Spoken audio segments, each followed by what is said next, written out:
I got to come clean that I killed those 7 men in first-degree murder and robbery.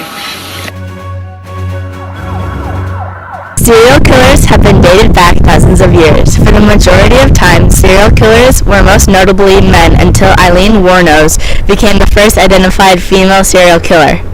Aileen Wuornos was born in Rochester, Michigan. She lived near the Troy area until she ran away at age 11 and survived by hitchhiking and serving as a prostitute, trading her body for food, cigarettes, and beer. When she ran away from home, she lived as a loner in the woods nearby her childhood home.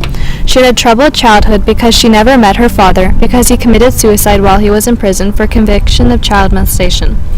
Also, when she was 4 years old, her mother abandoned her and her brother Keith, who later allegedly impregnated her when she was 14, but the baby was immediately abandoned for adoption.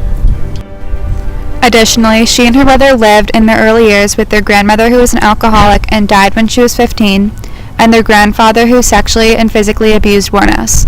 Wuornos had an awful childhood but never exhibited any of the McDonald triad characteristics. However, she was diagnosed but never treated for antisocial and borderline personality disorder, diagnosed a psychopath, and she was erratic and easily angered. After hitching to Florida, that is where she mostly lived as an adult and where she committed the majority of her crimes. Prior to her serial killings, she had been convicted of several felonies and misdemeanors due to disorderly function, firing a weapon from a vehicle, assault, forgery, drunk driving, vandalism, stealing, car theft, forging checks, resisting arrest, disturbing the peace. Her girlfriend Tyra helped her commit several crimes. To cope with everything, Wuornos smoked cigarettes and did hard drugs.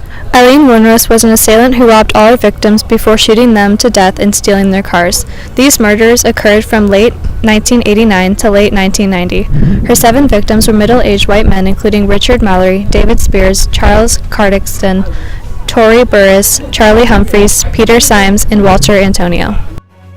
Aileen Wuornos' M.O. was shooting her victims. Aileen's signature in her murders was stealing her victims' cars and then removing them of all fingerprints before abandoning them. She carried a kill bag which contained a pistol and a bottle of Windex. When she was caught, Aileen resisted being arrested. During Aileen's trial, fingerprint evidence was used. The police found items belonging to one of her victims at a local pawn shop and found Aileen's thumbprint on the receipt. Police also found stolen items from Aileen's victims in a warehouse unit that she rented under alias. Police used Aileen's girlfriend, Tyra Moore, to confess what Aileen did. After the trial, Aileen was proven guilty and was charged with 6 counts of murder. She was sentenced to death penalty and was executed October 9, 2002. Aileen was an organized serial killer. She had a kill bag while she was pretending to be a hitchhiking prostitute. The bag had a gun and bottle of Windex. The only goal Aileen had was to rob her victims of their money, cars, and anything else that held value. She was a breadwinner for herself and her girlfriend Tyra. Aileen Wuornos was a hedonistic serial killer. The only reason she murdered all those people was to get their money and then killed them to do so.